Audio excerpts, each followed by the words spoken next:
Justice Martinez, I'm going to start with you. In the past few years, there's really been a change in the conversation around intersectionality and diversity, equity, and inclusion.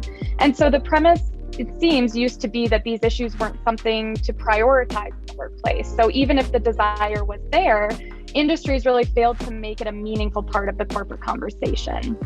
But we know that there are tangible benefits to viewing your workforce and DEI initiatives with an intersectional lens. In your experience, how can we reflect on the impact utilizing an intersectional approach has on creating a culture that values diversity, equity, and inclusion? And how do we take advantage of present opportunities to open up this conversation? Thank you, and thank you, Allie, and everyone here. My colleagues on the panel are insightful, and I'm glad to have met them, and they're gonna provide a lot of insight here. My challenge here is to try to put a framework on what intersectionality is generally, and I'll do only that generally. It's an analytical framework for trying to understand how aspects of a person's various identities, how they combine to create different modes of discrimination within the workplace and even privilege. So intersectionality identifies multiple factors of advantage and disadvantage generally, and our ideas about discrimination or workplace challenges changes and has changed with every generation. I'm a 60s baby, so I graduated school, high school in the mid 80s, college late 80s, and law school in 92. Just maybe a few months before Justice Ruth Bader Ginsburg joined the Supreme Court. We all know her story and the challenges she had as a woman entering into the legal profession. So what I believe is what framework we need to understand this is that I think this issue is also generational. How we recognize opportunities to change is also generational. Companies used to focus only on women, the focus on women, how to brag about how many women they had in a firm or a company. Now there are more identities beyond simply gender that existed previously, but are more and more being recognized within a work environment. Corporate environments generally are also viewing the benefits to more inclusivity very differently than they did back in any year that began with the 1900s. So before, the focus on the value of having more women allowed companies to say, hey, our company now is 10%, 20% women, with no other distinctions beyond gender. Again, as a lawyer looking to join a firm, even in the early 90s, I was invited to interview, and it was always with one of the few women associates, or maybe even more distinctly, maybe one of the few people, if any, people of color that worked there. So thinking that, hey, there's some connection, we have a connection to you. So again, I graduated in 92. And so the demographics of even women in law schools now celebrate a higher percentage. My local law school here, St. Mary's University, now is 51% minority.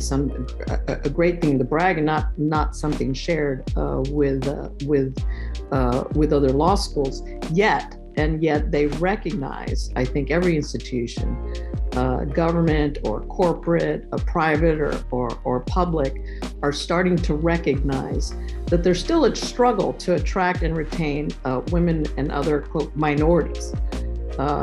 Just recently, my staff attorney she's looking to enter the private sector and is interviewing with firms, and she's suffering kind of the same sort of experiences that I did back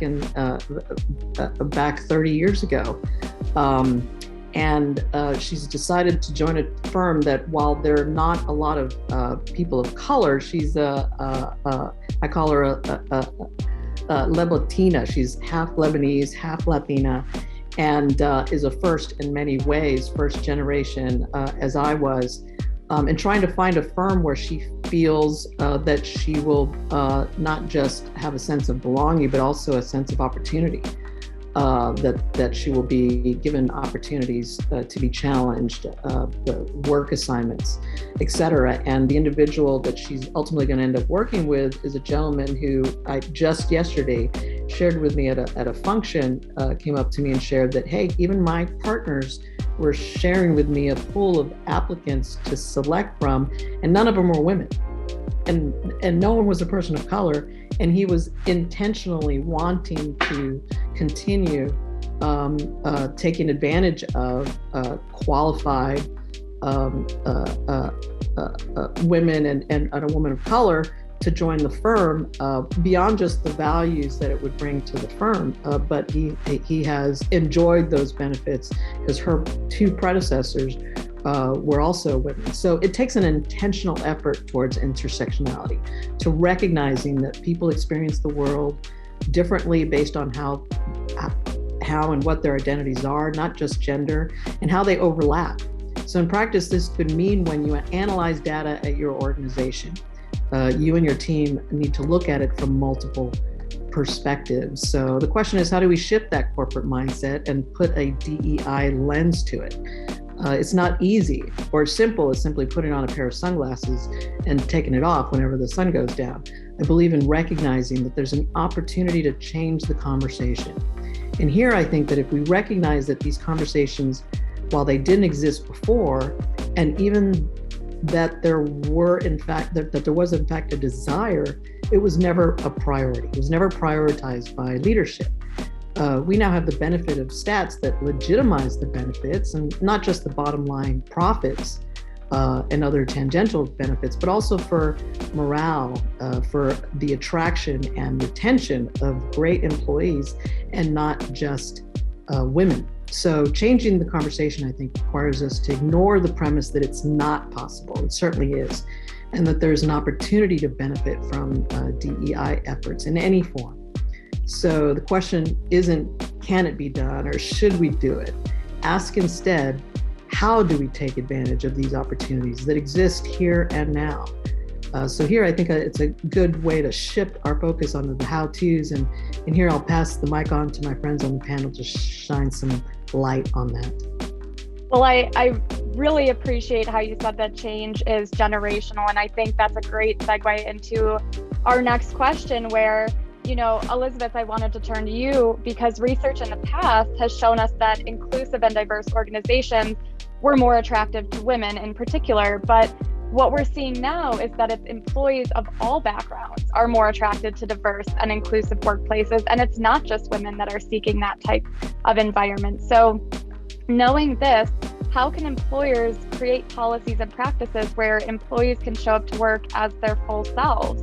And how do we create meaningful spaces for this to happen? Thank you. Thank you. And I will build on some of the things that Chief Justice mentioned, because I think it's generational. We do understand that today millennials and Gen Z are expecting environments that are diverse, and they understand this intersectionality, that it's not just women, but women of color have a different experience. And then if you take women of color and you click one down, women that are first generation immigrant has a different experience. So trying to understand what is the expectations from your future workforce, and in some cases our current workforce, is important, and creating spaces that allow for them to live and thrive in an environment that values everybody, not just who's the majority. So you will see that companies that have been working for many years in that, and building on what Rebecca was saying, we used to think about women as a monolithic, Black as a monolithic, and we will say, well, this is how things are for this population.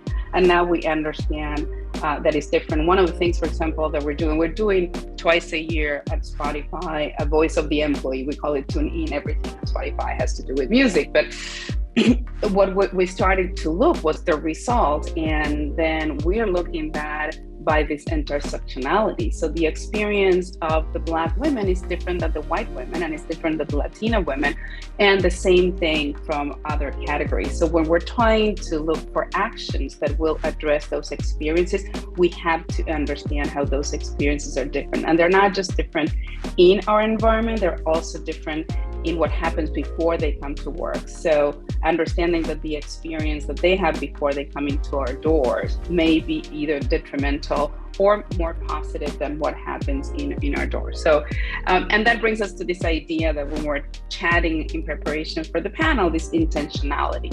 So you have to look at the data and you have to be intentional in trying to go as deeper as you can into the data.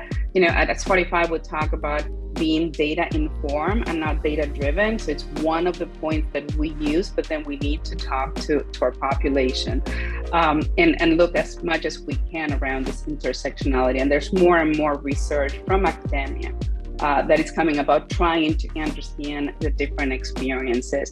And then how do you create programs that address, because at the end of the day, because if you go too deep, then you can't create a program. You need to create programs that will scale. So when we're talking, I mentioned the Work From Anywhere program that Spotify put in place, and it's really trying to find, and it started before the pandemic, the thinking about where do we find the talent?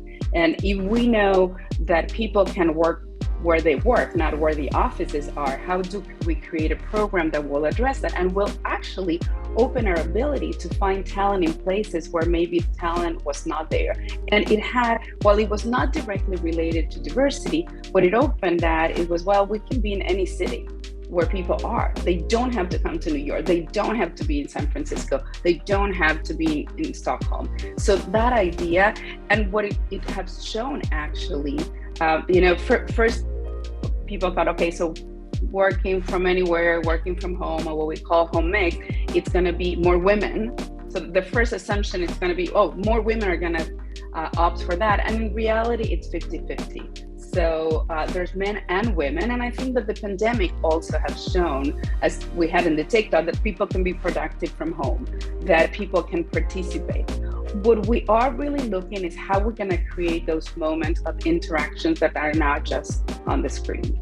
Because yes, it is good, but we want to think about the experience of someone that is working from home all the time while others are working in the office, and how do we create that inclusion?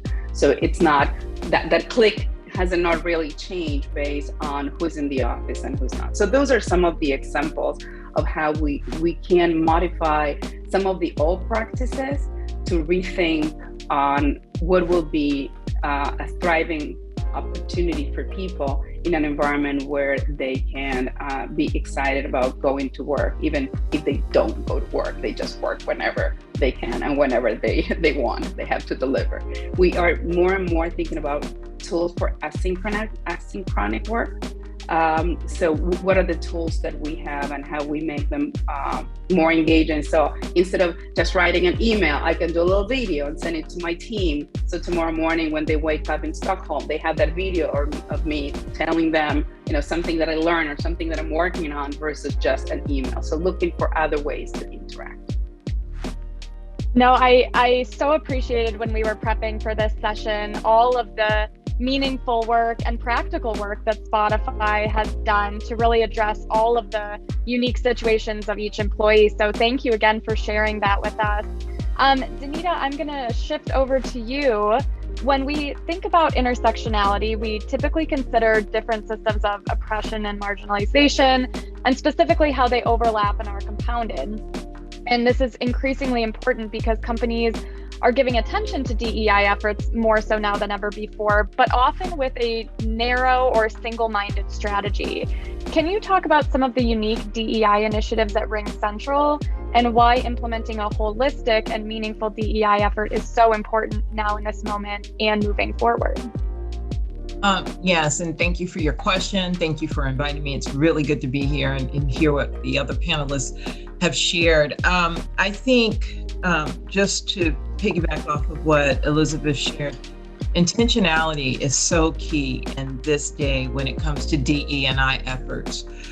Companies have to be intentional in investing in the program, providing the resources to execute, as well as requiring that their senior leadership is committed to driving the DEI initiatives throughout the company. And I think that top-down voice is very important, right? When you see a commitment at the top it's easier to get everybody else or rally everyone else around that effort and initiative. Here at Ring Central, when I stepped into this role and saw that there were gaps in certain areas, I also recognized that there were things that we were doing well, right? So finding out what those things were, capitalizing on those things, making sure that we kept the lens on it so that we monitor progress. We're always looking for ways to improve, but building upon that, we already had a successful internship program here for students called Ring Turns. We literally use Ring in everything, but our Ring Turn program was really successful, running internships in the summer, fall, and winter sessions. And so what I did was I created 2 programs that were for diversity hiring. One was called our HBCU Lead Academy. Lead stands for, the acronym is Leveraging Equality, Advancing Diversity. And then the other is our Ring Turns SOAR, and that's Skills, Opportunity, Access, and Readiness. So what we've done in those programs is we look for diverse candidates to come in. Of course, HBCU, the HBCU program, we align with schools in the area.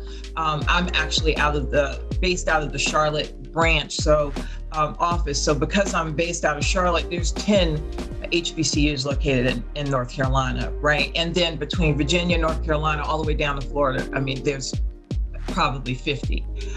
So that said, we have this program that we put in place for HBCU students that bring students in, we help them hone their skills, we align them with mentors within our ERGs, our employee resource groups.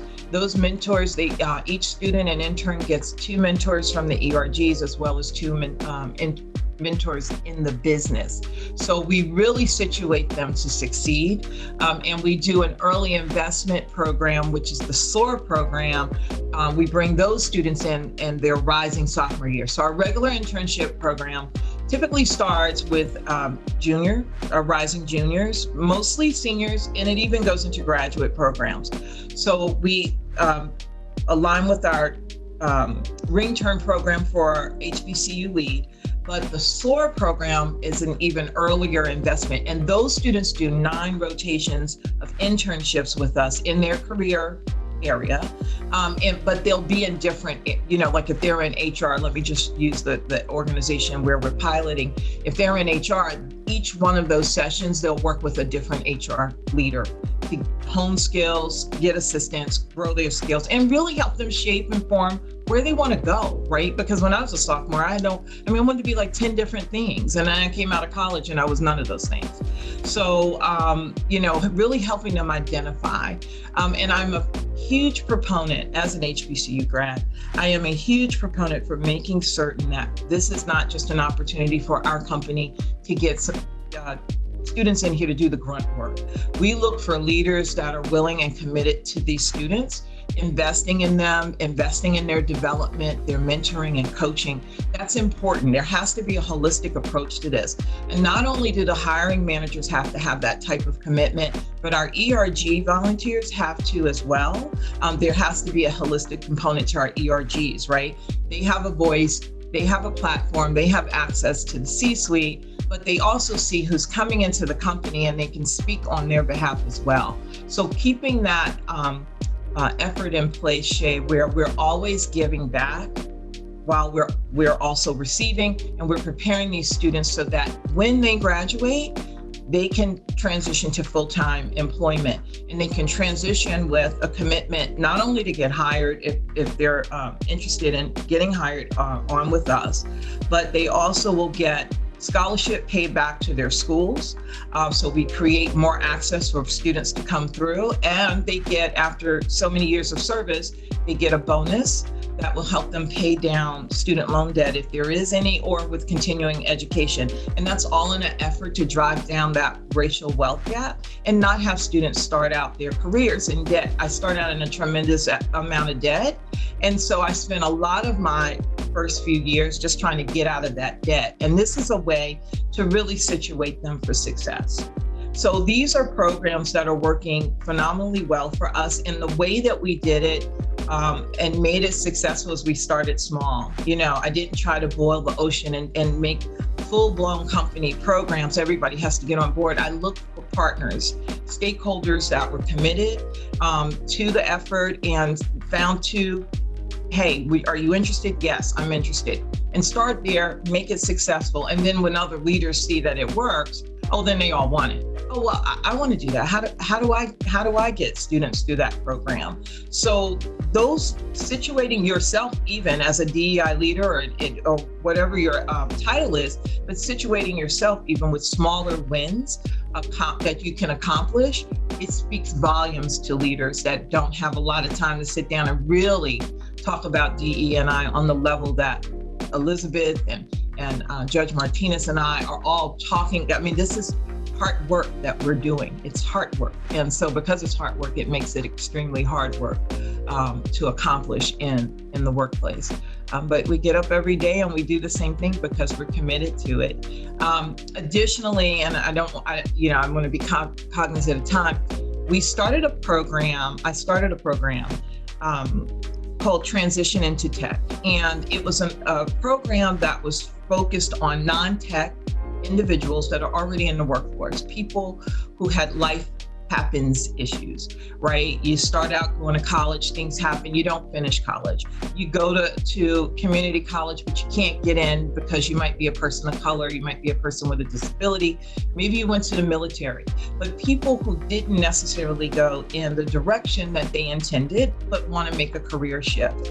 What we discovered was that people in these work streams were already, they already have a great work ethic. They go to work every day. They're dependable and good at what they did, but there's something else they wanted to do to create better opportunity for themselves and their families. So our Transition into Tech program started out initially, I partnered with our Chief Information Security Officer, and we found a couple of boot camps that had done 12-month programs that people signed up for.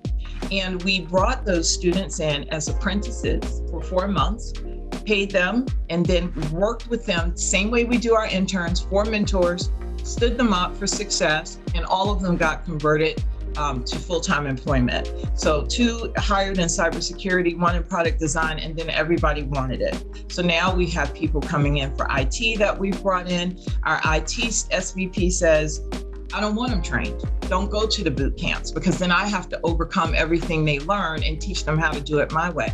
Bring them here, I'll teach them. Let's get them in the door. We know that they already have a great work ethic, so he signed on.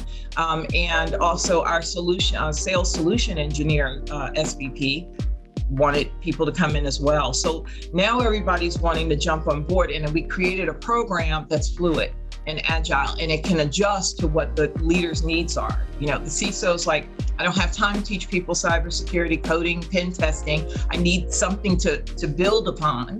But my IT SVP is like, I'll take them, as is, as long as they have technical aptitude. So, making sure you have a program that I think addresses the need for the people that you want to create opportunity for that are marginalized or have been underrepresented in the workforce, but it also is agile enough that you can have different kinds of leaders take different approaches and still have success.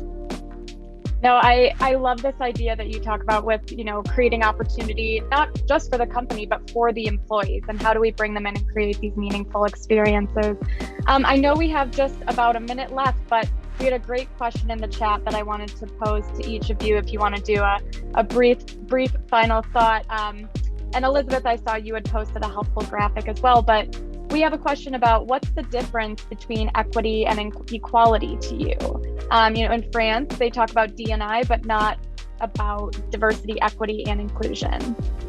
So Danita, Elizabeth, or Rebecca, if you have any closing thoughts on that piece before we close out the session. I can go really quickly. I talk about this all the time because it does get confusing for some people outside of the space. For me, the way I try to help people understand it is that the difference is that equality is always implying that everyone has the same experience. And if we're talking about intersectionality, just as Judge Martinez and Elizabeth have defined it, none of us have the same experience. We're not starting in the same place, right? And so that's why equity is so important, because equity is where you start to meet people right where they are. That's what we're trying to do with these programs, meet people where they are and situate them for success based on their need. As a mom to a special needs child, one of my intersectionality areas, I learned early on that I had to help her reach her potential. Her potential wasn't what I thought it was. Once I discovered her potential, it was helping her reach that potential that she has. And teaching our leaders to do that is how we create equity in the workspace. Absolutely. And this is I'm sorry, I was going to say that this is a little bit not a super new concept, but it is a new concept. When we started to think, again, that we were doing everything exactly the same. So parental leave, everybody needs the same. Not everybody needs the same. If you have a child with certain needs, you may need something different. So it is really the evolution of the diversity and inclusion and belonging, and as we're trying to see what are the other aspects. And again, what is very interesting is that visual, and it has been criticized a lot, that visual, but it's this idea that you need to understand that just given exactly the same may not really represent equity. You're just still replicating the systemic disadvantage that existed before by giving someone other advantages that they didn't have before. Yes, and I see you're raising your hand. Thank you very much. That's very interesting for me. How do you articulate equity with the law? Because based on the assumption that the law is made for everyone without making the differences, does that mean that equity is a way to apply the law, taking into account the differences between people, as opposed to the law which is drafted and passed for everyone? Yeah, I'm gonna let Judge complete my ideas because she will know more. But we do know that the law is equal, but it does not get applied equally. So there's a lot of studies on that. But let's talk to the expert. I agree. What the graphic was an elementary, simplistic way of kind of sharing that distinction between equity and equality. And so if we tried, different images, it wouldn't. For example, I've seen a different image where it actually has a ramp for someone in a wheelchair to be able to get up and view equally, much like the boxes were provided for the baseball viewer, the fans. But the sense of justice is different, right? And that's when you get into a sense of like, was it a just outcome? So removing a barrier, whether it's a fence, these whatever institutional barriers they still exist. Systemic barriers aren't easily removed as simply knocking down a fence. And it also doesn't take into account where often the support or accommodation it is still necessary, right? You don't have to have a box to peer over the fence, but you still need another support or accommodation. For example, I went to law school and it was the first minority orientation, which was basically just inviting all the people of color to get together and meet each other so we could, and there was value in that for sure. But now, for example, and I'm always touting my local law school, I think the world of it, with a new dean who has a DEI lens and in fact is starting a DEI institutional with a program with students and faculty involvement. And despite its challenges, its first steps towards progress. Also providing support for students who do not begin school at the same time.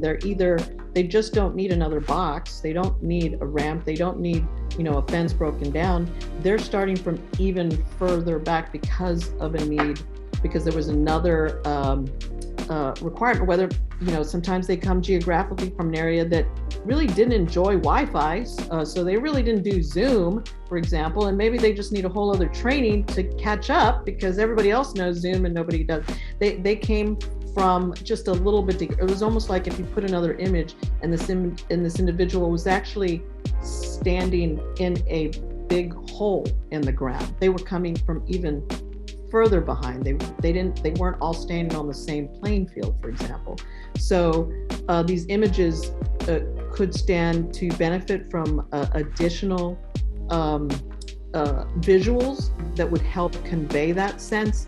But it is a good start to at least understanding what not just equality or equity, but what would justice look like. And for us, I think even from an employer's perspective, employee's perspective, do they feel like they're being treated fairly and justly? Like whatever outcome that they're provided, it's not always easy. And there are institutional requirements, statutes, for example. There's a statute that prevents me from having, for example, a telework policy that is right now our law statute says if you have a telework policy, it has to apply everybody equally. That's almost as if I just gave everybody the same size box. Do you understand that? So I can't even do, because of the statute, what these images hope that I could. I can't give one kid 2 boxes and another kid 1 box and another kid no, you know what I mean? So there are also those systemic barriers that prevent us from achieving what we want. But that's when we just start to have to think outside the box. How do I do that? And that's the struggle that I'm doing now. I hope to be successful in it. These are the challenges that I think that we all have. And just having an open door policy for an individual employee, I think for me, the biggest compliment is that an employee will be able to come, I have 3 employees just in the last month come knock on my door and communicate with me, right? So that to me, I think was the biggest compliment, that someone would come to knock on my door and say, hey, I have this concern. And it's not one shared by everyone and not immediately visible just by looking at them, right? I wouldn't have known. So creating a work environment that allows for the feeling of being accessible, I think is the most important goal for each and every one of us. So I hand it back to you, Shay. Thank you so much. And I so appreciate the input from the chat and also all of our wonderful panelists.